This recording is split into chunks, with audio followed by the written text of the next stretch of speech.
Halo Sobat BK, selamat datang kembali di BK Vibes, ruang ngobrol efektif mahasiswa BK FIP UNM. Episode kali ini rasanya agak serius, tapi penting banget buat kita bahas bareng. Jadi,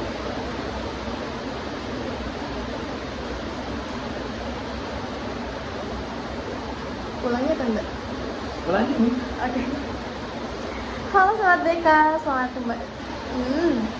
Halo Sobat BK, selamat datang kembali di BK Vibes, ruang ngobrol efektif mahasiswa BK FIP UNM.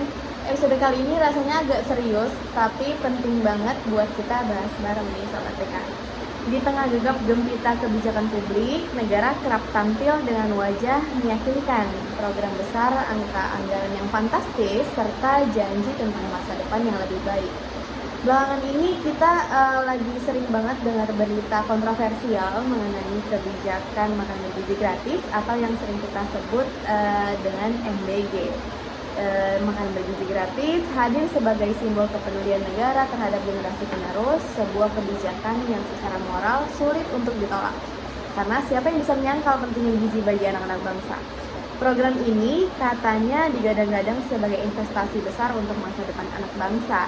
Anak-anak diberi asupan gizi yang lebih baik supaya tumbuh kembang dan kualitas belajarnya meningkat.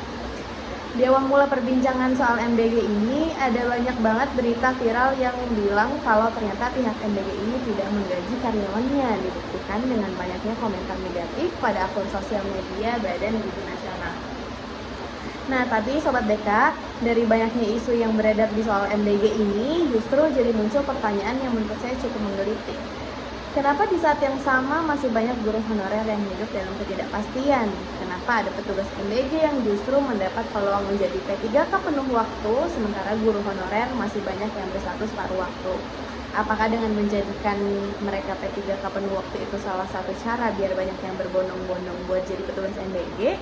Apakah itu cara buat memberantas isu soal mereka yang tidak menggaji karyawannya? Oke.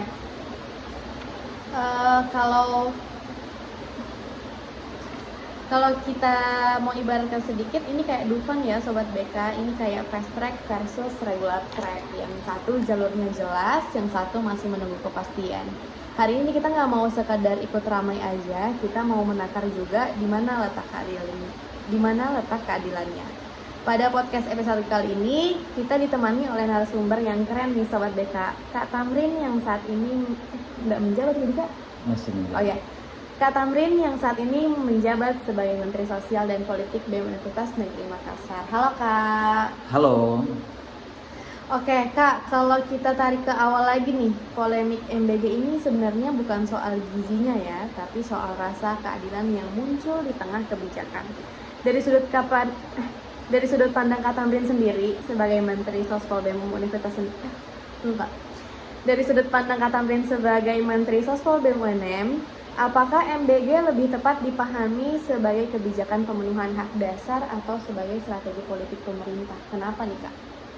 Oke, yang pertama ya, kalau misalnya saya disuruh untuk menyoal dan melihat secara kritis MBG, apakah dia memang adalah pemenuhan hak dasar warga negara atau justru menjadi strategi politik?